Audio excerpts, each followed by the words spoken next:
بسم الله الرحمن الرحيم سفر دير كدب شقاء أدق يأتكيسي إن كبدن سجاشن أفر شروطات ولا حريرة دبرديسكا هنانكا دقالها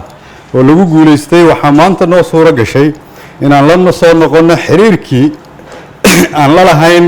هي ده دقالها دونكا وحكم ده بنجي دونكا هي ده العكتة دونكا بنجي هرمرنت أفريقيا كدب قوانكي مانتا كسب حي ماملك هي ده العكتة دونكا كاسو قوامي إن صوماليا يسوي بوحسي شروطه دين عفسكا أوردن وحن هذا علينا يا دمان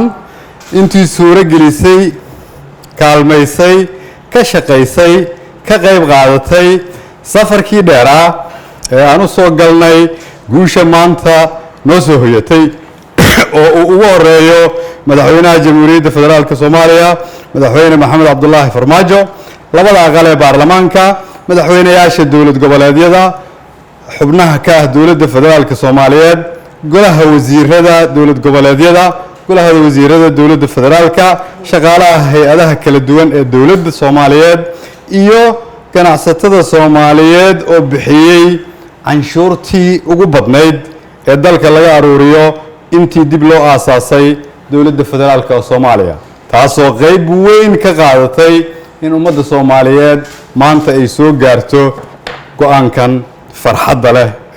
نوسو هيدي وحاسيدو كلام مهد علم بلارن أسو جيدنا يا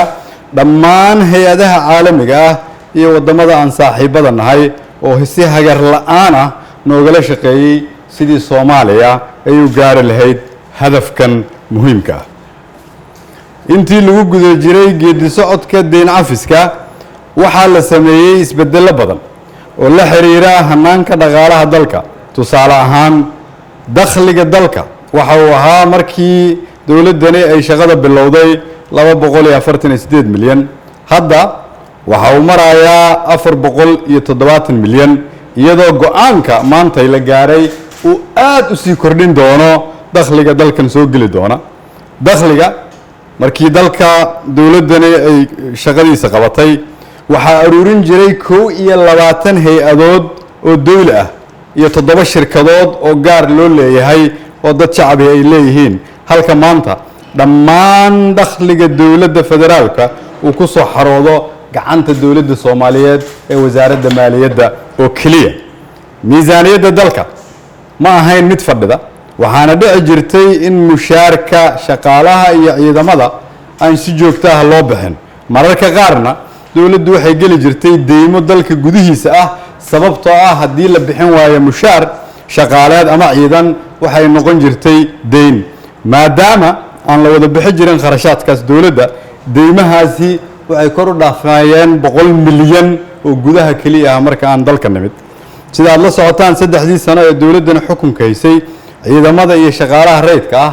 si joogto ah ayaa bil walba mushaarkeeda ama mushaarkooda loo siin jiray sidoo kale dawladdu ma gelin wax deyn ah muddadii 36 bilood oo ay shaqada haysay waxa iyadana dib u habeyn lagu sameeyay nidaamka dakhli aruurinta iyo kharash bixinta iyadoo la adeegsanayo tiknoolajiyad casri ah taasoo kor u qaaday wada shaqeynta hay'adaha maaliyadda dalka sida wasaaradda maaliyadda iyo bangiga dhexe ee Soomaaliya isla markaana qayb weyn ka qaatay sidii loo xakameyn lahaa musuqmaasuqa waxa kale oo inoo suurto gashay in la meel mariyo 10 sharci oo lafdhabar u ah dib u habeynta hanaanka dhaqaalaha dalka qaybna ka ahaa shuruudaha deyn cafiska kuwaas oo ka mid yihiin sharciga dakhliga sharciga maamulka maaliyadda sharciga iibka qaranka sharciga statistikada sharciga shirkadaha sharciga isgaarsiinta qaranka sharciga batroolka iyo sharciga la dagaalanka musuqmaasuqa waxa iyaduna horumar aad u ballaaran laga sameeyay dib u habeynta ciidamada iyo shaqaalaha rayidka waxaa la sameeyay diiwaangelinta habka casriga ah ee loo yaqaano biometric registration taasoo sugtay tirada dhabta ah ee ciidamada iyo shaqaalaha rayidka iyadoo la diiwaan gelinayo xogta gaarka ah ee shakhsi walba oo ka mid ah ciidamada iyo shaqaalaha rayidka waxaa meesha iyadana laga saaray lacagtii gacanta lagu qaadi jiray waxaana la suurto geliyay in shilin walba ama dollar walba oo soo gala khasnada bangiga dhexe lagu shubo akoon uu leeyahay qof shaqaale ah ama qof ciidan ah ama adeeg la bixiyey oo soo maray shuruudaha dhabta ah ee hufnaanta oo adduunyadoo dhani ay aqoonsatay taasoo keentay in dalka deynta laga cafiyo deyn cafiska go-aanka maanta laga gaaray waa maxay faa'iidooyinka ay leeyihiin kow dalkeenu laga bilaabo caawa waxa uu helayaa xuquuqda iyo saamiga aan ku leenahay hay-adaha dhaqaalaha adduunka hay-adaha dhaqaalaha adduunka oo ugu horeeyo bangiga adduunka hay-adda lacagta adduunka bangiga horumarinta africa bangiga islaamka iyo dhammaan hay-adaha horumarinta ee dowladaha dunida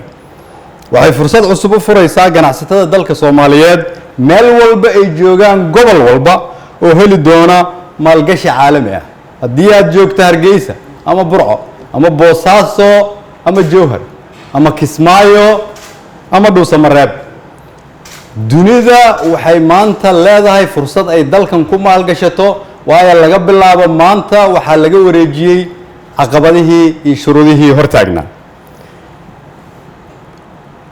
waxaan naga caawinaysaa dib u dhiska dalka sababtoo ah waxaan heli doonaa dhaqaalo lagu dhiso iskuulada isbitaalada jidadka lagu abuuro shaqo waxaa kobci doona dhaqaalaha dalka dhan oo miisaaniyadan malaayiinta ayaa insha Allah waxay gaari doontaa balaayiin waxaa bilaaban doonaa in dadka Soomaaliyeed ay helaan adeegyo waafi ah waxaa dawladda Soomaaliyeed helaysaa aaminaad ah in dunidu nagu aaminto dhaqaalaha dalka loogu talagalay waxaa isbedelay laga bilaabo saacadan wajigii lagu yaqaanay dalka Soomaaliyeed iyo qaabkii loola macaamili jiray sidoo kale waxaa u dhib yaraan doona bangiyada Soomaaliyeed ee dadka Soomaaliyeed ay leeyihiin inay la macaamilaan bangiyada adduunyada ku yaala guushani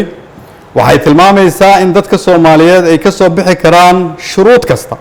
haddii ay go'aansadaan inay gacmaha isqabsadaan haddaba guushan ma lahan qof gaar ama dawladda kaligeed ama madaxweyne ama ra'iisul wasaare ama baarlamaan ama dawlad goboleedyo guushani waa guul weyn oo ah guushii ugu weyneed oo la gaaray 30 sano la soo dhaafay waa guul u dhiganta inaan mar labaad dib u xorownay waa guul noo keentay xorriyad ah inaan dal walba dib ula macaamili doono oo lagu gudbi doono meelihii iyo hay'adihiina loo soo mari jiray sidaas daraadeed ayay waajib ku tahay qof walba Soomaaliyeed inuu qayb ka ahaado inaanan gadaal u naqan oo laga shaqeeyo sidii guushani ay ummadda Soomaaliyeed u xajisan lahaayeen si taasi haddaba u dhacdo waxaa muhiim ah in laga sii shaqeeyo hufnaanta maamulka isla xisaabtanka dawlad wanaagga iyo shaqo ku dhisan